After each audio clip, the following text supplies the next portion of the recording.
Assalamualaikum warahmatullahi wabarakatuh. Waalaikumsalam warahmatullahi wabarakatuh. Baik, sebelumnya izin memperkenalkan diri. Nama saya Zara Melani Pujiania dengan NPM 2213032001. Di sini saya sebagai moderator kelompok 1 yang akan memandu berjalannya presentasi. Baik, di sini saya bersama rekan-rekan saya yaitu perkenalkan, nama saya Mega Astuti dengan NPM 2213032002 sebagai pemateri pertama. Perkenalkan, saya Iqbal Aziza NPM 2213032038. Perkenalkan, saya Rifat Julieta Sabila dengan NPM 2213032003. Izin memperkenalkan diri,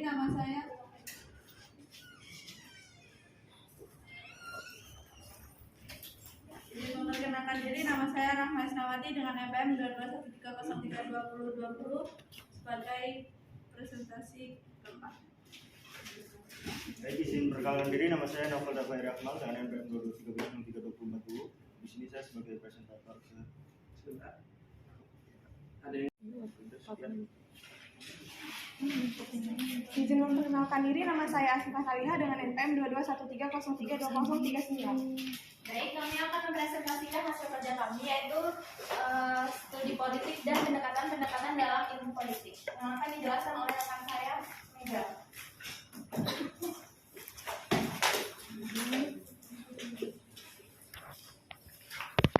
Hakikat politik sebagai ilmu pengetahuan. Politik adalah art of government atau seni pemerintahan yang berasal dari bahasa Yunani. Ada rakyat sebagai pemegang kekuasaan tertinggi yang memberikan mandat kepada pemerintah untuk melaksanakan kebijakannya. Jadi, dengan kata lain, studi politik mengkaji tentang persoalan kekuasaan yang rakyat itu memberikan wewenangnya kepada pemerintah untuk melaksanakan kebijakannya sesuai dengan konsekuensinya. Ada pokok pikiran yang ditulis oleh Aristoteles dalam buku The Father of Politics Principles yang menulis buku tentang etnik dan politik, sedangkan Plato yang menulis tentang republik dan law. Dari kedua filosofi tersebut mengkaji tentang pendekatan kesejahteraan rakyat, yaitu ke bagaimana negara dan rakyat yang seharusnya bertindak bagi kebaikan dunia. Selanjutnya akan dibacakan oleh rekan saya Hikmah. Mengenal studi politik.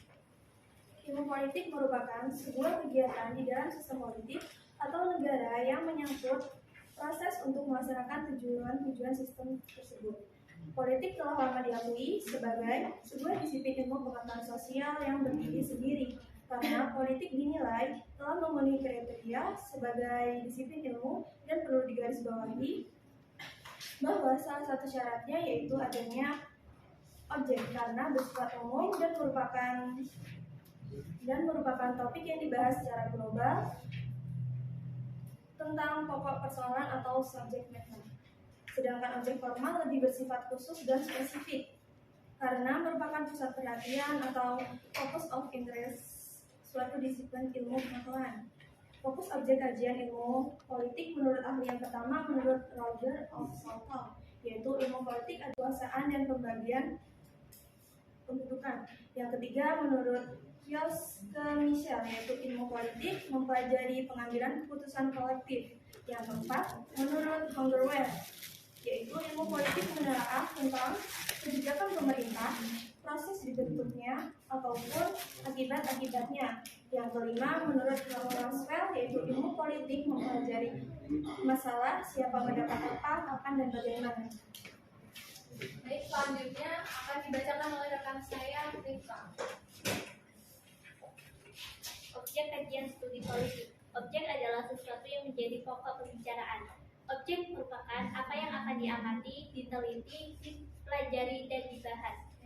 Di sini ada 4 objek kajian studi politik, yaitu yang pertama negara, kedua kekuasaan, ketiga kompromi, dan konsus, dan yang keempat yaitu pembagian dan alokasi. Menurut Roger F. Sultan dalam bukunya Introduction to Politics mengatakan bahwa ilmu politik mempelajari negara, tujuan-tujuan negara, dan lembaga-lembaga yang akan melaksanakan tujuan-tujuan itu, hubungan antara warga negara, serta hubungan negaranya. Kekuasaan di sini merupakan fokus perhatian dari studi politik.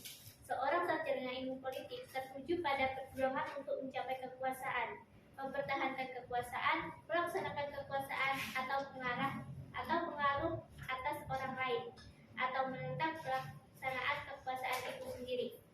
Kompromi dan konsensus politik dianggap sebagai suatu cara untuk menyelesaikan sebuah konflik atau resolusi konflik melalui kompromi dan negosiasi dibanding melalui kekuatan atau aplikasi kekuasaan secara nyata menurut Bernard Crick dalam In Defense of Politics tahun 1993. Pembagian dan alokasi.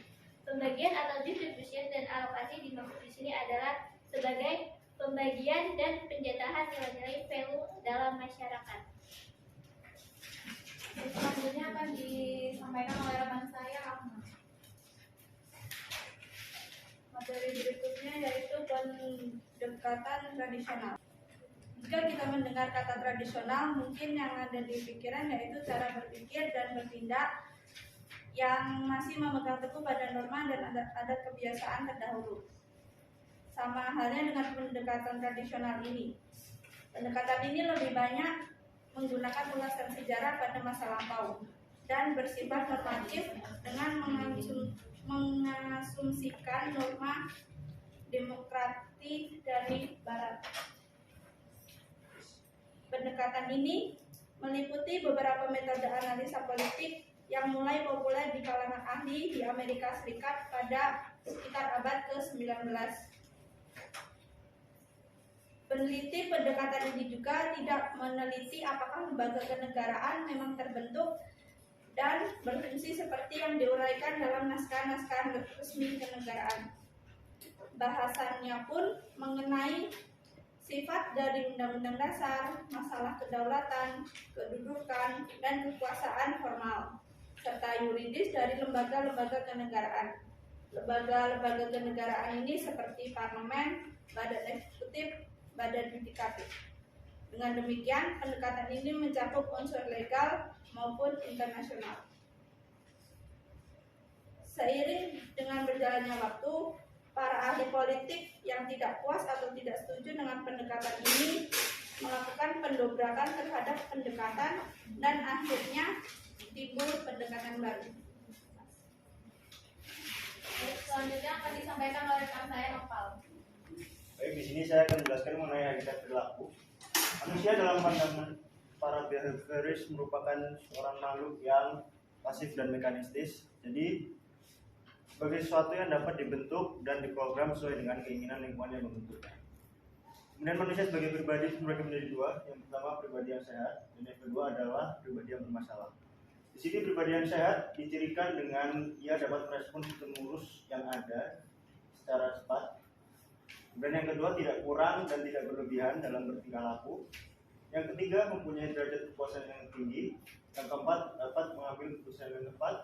Dan yang kelima yang mempunyai self control yang baik dan memadai. Kemudian ciri-ciri dari pribadi yang bermasalah.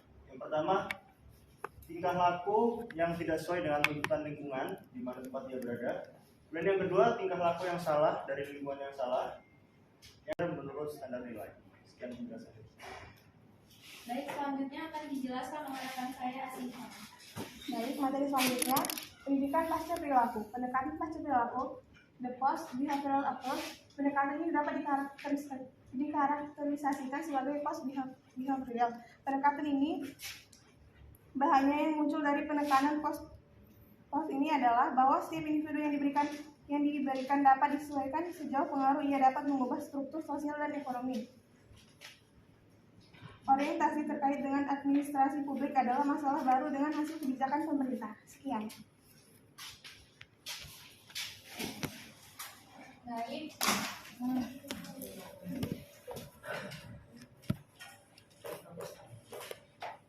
Baik, sampai di sini apakah dari teman-teman ada yang ingin bertanya? Kami silakan.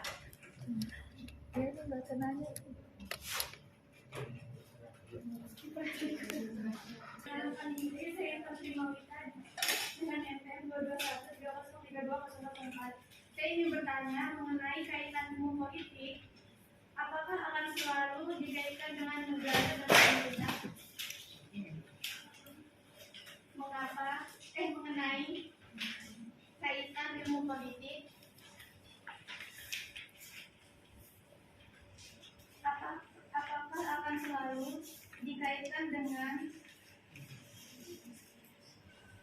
negara dan pemerintahan?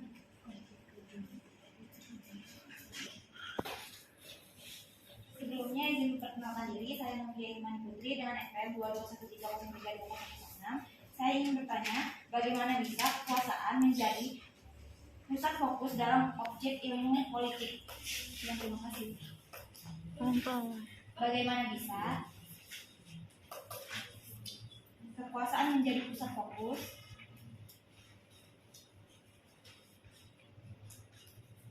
dalam objek ilmu politik?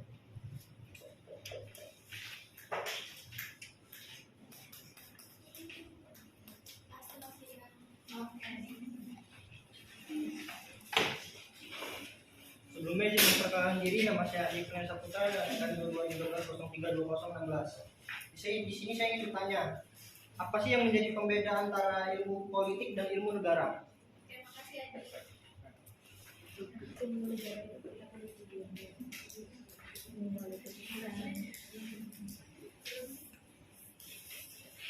Baik, berikan waktu kami 3 menit untuk berdiskusi. Akan dijawab oleh rekan saya. Baik, di sini saya akan menjawab dari pertanyaan Ivan mengenai kaitan ilmu politik. Apakah akan selalu dikaitkan dengan negara dan pemerintahan?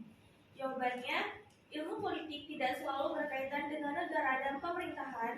Ilmu politik dapat juga diterapkan untuk menganalisis hal-hal di luar sistem negara dan pemerintahan. Contohnya seperti melihat pola kehidupan dalam masyarakat, lingkungan sosial maupun organisasi masa pada umumnya. Terima kasih. Selanjutnya pertanyaan dari Novia akan dijawab oleh rekan saya. Baik, di sini saya akan menjawab pertanyaan dari Novia.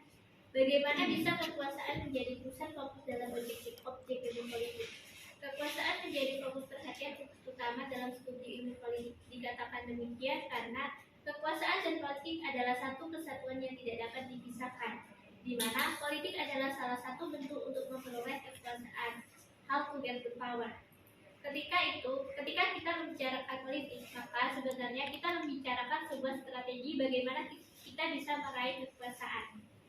Kekuasaan adalah energi yang dimiliki oleh seseorang atau kelompok untuk memutuskan tujuannya yang ingin dicapai. Kekuasaan dalam politik ini artinya menghimpun dan menempatkan energi setiap orang dalam kelompok untuk memperoleh kekuatan dalam memuluskan dan mencapai tujuannya yang dihendaki seseorang tersebut. Terima kasih. Selanjutnya pertanyaan terakhir. Jadi, dari pertanyaan pertama dan kedua, apakah teman-teman ada yang ingin menanggapi atau menambahkan? Oke, sebelumnya terima kasih atas waktu yang sudah diberikan. Saya Aisyah Suciningrum, NPM 2213032024, akan menambahkan sedikit jawaban dari pertanyaan Novia, di mana kekuasaan bisa menjadi objek politik. Seperti yang sudah dijelaskan rekan Rifka, bahwa tadi di PowerPoint itu sudah tertera bahwasanya objek kajian politik adalah negara, kekuasaan, kompromi, pembagian, dan alokasi. Jadi di mana yang sudah dijelaskan dan sudah dipaparkan tadi seharusnya bisa dikaji terlebih dahulu sebelum bertanya. Jadi pertanyaan itu bukan yang jawabannya sudah ada di presentasi tadi, melainkan pertanyaan yang bisa memunculkan ide-ide baru atau jawaban-jawaban yang tadi sudah dipresentasikan seperti itu. Tadi pertanyaan dari Intan. Tadi kan pertanyaannya apakah politik itu selalu berhubungan dengan pemerintahan gitu kan. Tadi jawaban dari teman-teman itu, teman-teman nomor 1 menjawab selalu ada hubungannya, dan berdasarkan literasi yang saya peroleh di sini, ilmu politik itu tidak selalu berkaitan dengan pemerintahan. Ilmu politik itu juga bisa diterapkan untuk menganalisis hal-hal yang di luar sistem negara, seperti melihat pola kehidupan dan interaksi manusia, dan di lingkungan bisnis, sosial, organisasi, sampai komunitas-komunitas dan interaksi manusia lainnya. Cukup. Itu menurut siapa ada? Kutipan dari siapa enggak? Kalau tidak ada kutipan, artinya itu penulisnya siapa yang disebutkan aja. Balik santunan ada tulisnya. Misalnya kalau ngomong dibuka, jadi saya nggak tahu. Itu aja tadi saya pangling ini. Nah, gitu. Sebelumnya izin memperkenalkan diri, nama saya Angelita dengan NPM 2213032008. Di sini izin menjawab menanggapi pertanyaan dari Aisyah, yaitu kenapa ilmu politik cakupannya lebih luas daripada ilmu negara. Yang pertama, ilmu negara itu bersifat teoritis yang hanya mencari fakta, sedangkan ilmu politik itu bersifat praktis seperti menganalisa peristiwa-peristiwa politik kehidupan negara sehingga sifatnya dinamis. Sekian, terima kasih. Teman-teman, apakah ada yang ingin menanggapi lagi atau menambahkan? Saya persilakan.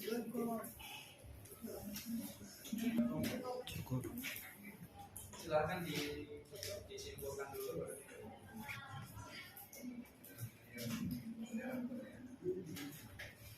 Yaitu berdasarkan pemaparan oleh teman-teman, dapat disimpulkan bahwa ilmu politik merupakan ilmu yang mempelajari dari segi khusus kehidupan masyarakat yang menyangkut soal kekuasaan.